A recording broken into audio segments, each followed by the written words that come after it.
More than 1,000 properties have flooded over the past week, while homeowners have been warned many more are at risk. 14 severe flood warnings are in place in Berkshire and Surrey, while 2 remained in Somerset. BBC weather forecaster Laura Gilchrist said winds could exceed 100 miles per hour around the coast of West Wales. Gales could be the most, strongest and disruptive of the winter so far, she added. Troops pledged.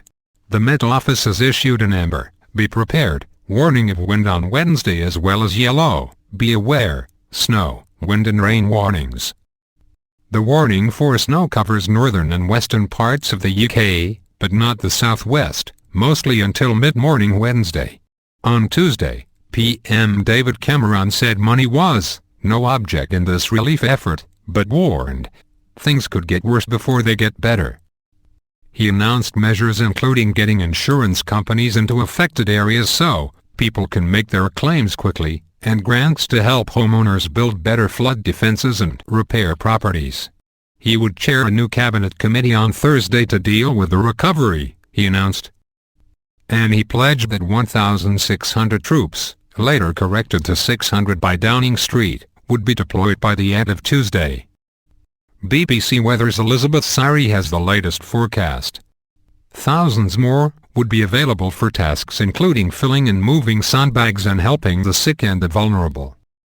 The BBC's Ben Gahagan, in Wraysbury, Berkshire, overnight, said the local primary school had been turned into 24/7's control centre for residents affected by flooding.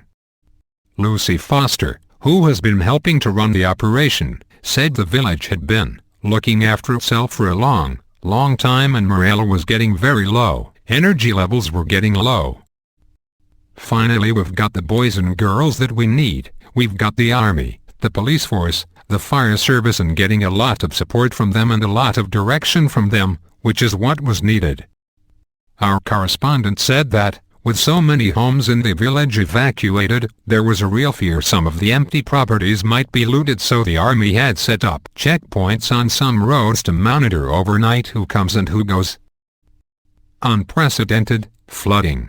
More than 1,000 homes have been evacuated along the Thames after towns and villages including Wraysbury, Chertsey and Datchet were flooded. In Datchet, around 1,000 homes are still without electricity after 1,700 properties were hit by a power cut on Tuesday evening. Chief Supt Matt Twist, of Surrey Police, said the flooding in the county was unprecedented and warned that a further 2,500 homes were at risk. Further evacuations have been taking place in the Staines and Egham area. Almost 6,000 properties have been flooded altogether in the past 2 months.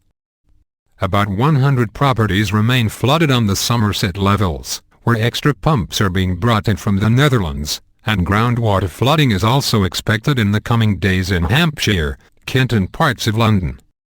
As well as 16 severe flood warnings, the Environment Agency has also issued about 350 less serious flood warnings and alerts, mostly in southern England and the Midlands. The agency said it looked increasingly likely there would be problems along the River Severn and River Wye. And it said groundwater levels were so high in some parts of the country that flooding was likely to persist for weeks or even months. Flooding was likely to persist for weeks or even months.